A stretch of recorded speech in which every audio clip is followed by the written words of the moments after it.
Hi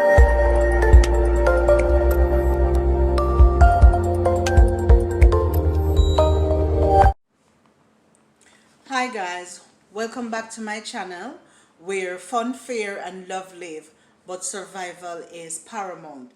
For those of you who have been here from the initial, thank you so much for the support, and please know that I really appreciate you. For those who are coming for the first time, have a look around, subscribe, like, share and hit that notification bell so you'll get all my upcoming videos. Now,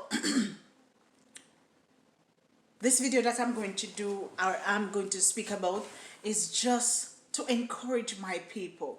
As I said before, this video is to encourage my people. We see what is happening, we know what is happening, so we're not going to play fool and we're not going to pretend as if we are unaware. And we're certainly not going to do like that ostrich and who buries its head in the sand. So we are here, we are aware, and we are concerned because we see where the COVID is doing much damage in different ways. People are affected physically, people are rendered and unemployed. You understand me? People are hungry, people are unable to meet the daily requirement for survival. You understand me? Children are being affected because schools are not open as they should, and it is required for online learning. Some don't have Wi-Fi access. Some who has Wi-Fi access has no device. You understand me? And you have different challenges. You have some who has the device, but it's unable to connect to the internet because of their location where they're living, because the internet connection in that area is not good. You understand me? I don't know what the telephone companies or so can do about it, but I'm just mentioning those because those are some of the challenges that we see.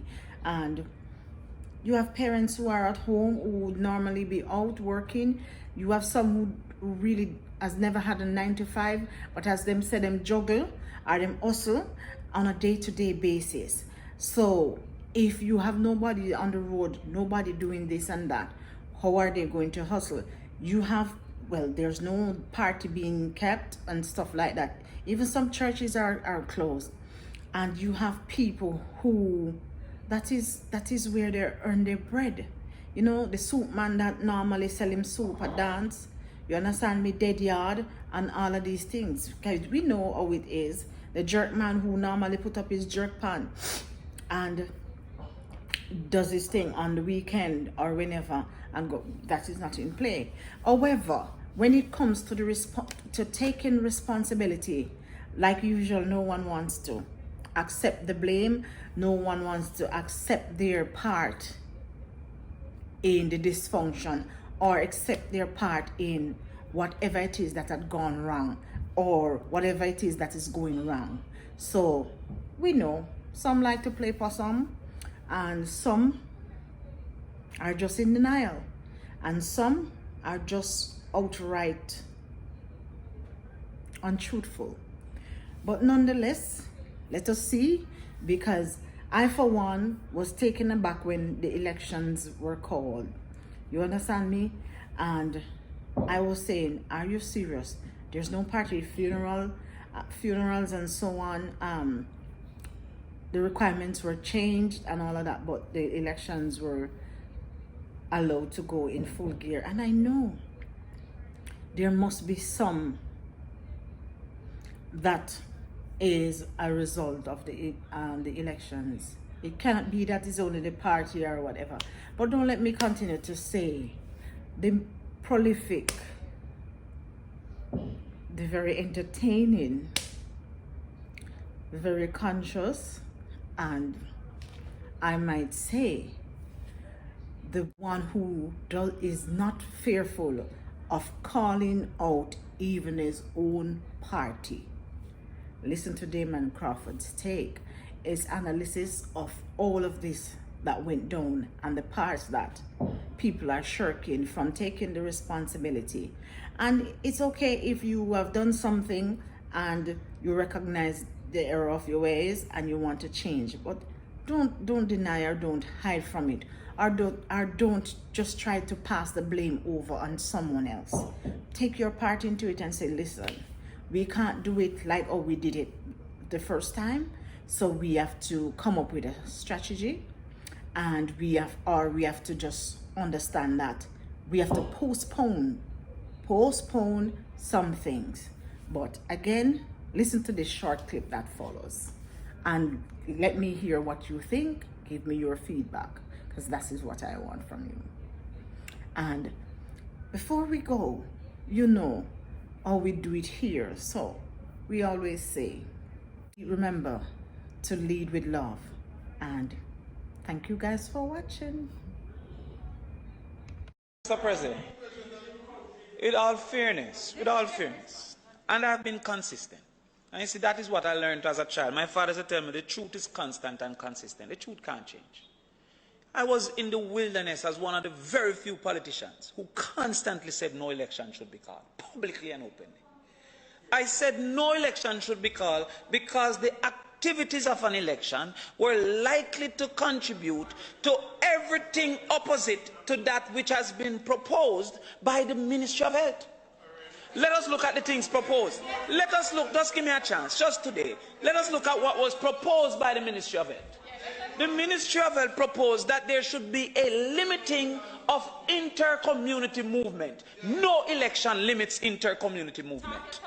The Ministry of Health said that there should be a limiting of people interaction. No election limits people interaction. The Ministry of Health suggests that the activities of an election were likely to create risk for an increase in COVID cases. Not only did the ministry, and I mean, I am consistent. Nobody can say that I have changed my opinion pre the last election and now. Nobody. In fact, some of the people were saying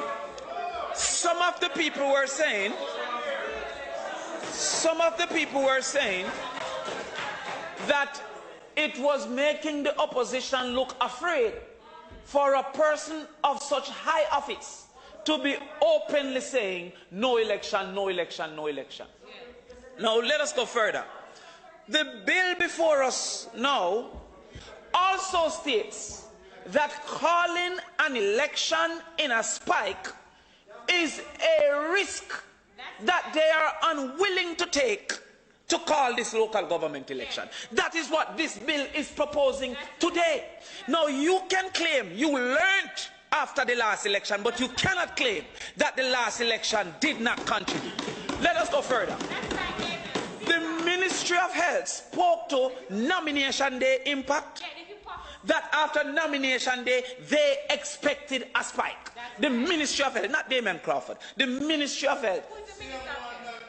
And Jamaica Labour Party has the cabinet, yes, under whom Minister Tufton, yes, is the Ministry of Health. Is the Minister of Health. The ministry said they expected a spike after nomination. Okay. Nomination is a necessary part of an election. No, I'm talking about me, Damion Crawford.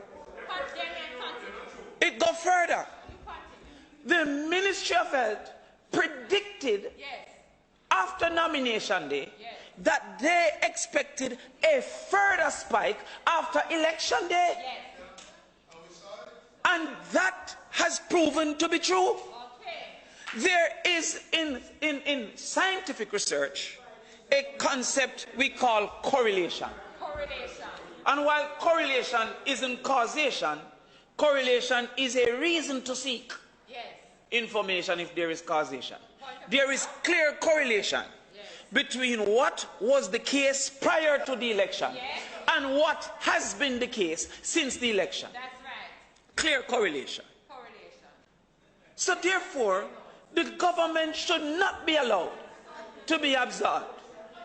There's a decision that was to be taken only by the Prime Minister. Yes. That is when an election was to be called.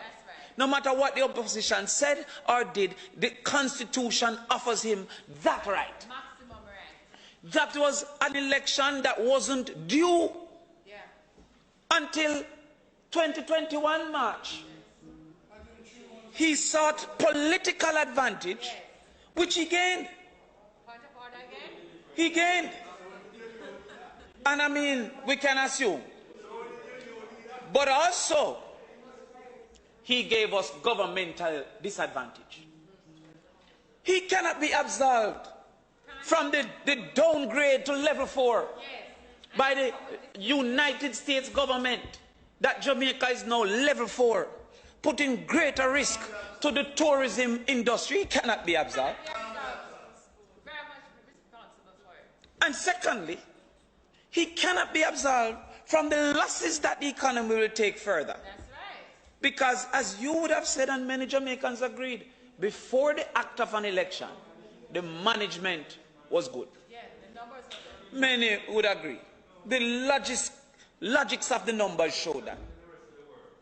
No, Senator Webby. There was a time, Senator Webby. Senator Webby, you would agree that there was a time that Jamaica's numbers were not moving with the rest of the world. That is so true. There was a time that the government was so proud of their actions that they were on TV 6 hours and 5 hours a day explaining how they were managing. And their reasons. One of the spike, the Black Lives Matter march in America contributed to a spike. The elections in America contributed. How is it that the government of Jamaica can say that the parties contribute to a spike in the holiday, but I can't say that the election contribute to a spike? How can they say the entertainment activities? Not me, the Prime Minister said that. Yes. That one of the reasons they are putting the Christmas under strike, under suspension, is because when they did a little freedom in the it was the emancipation, the emancipation, it led to a spike. Then how they can blame entertainment for a 2-day period, and I can't blame them for a 30-day period? That's not reasonable and truthful. The other thing is, there's no scientific evidence where, and the scientists tell me that.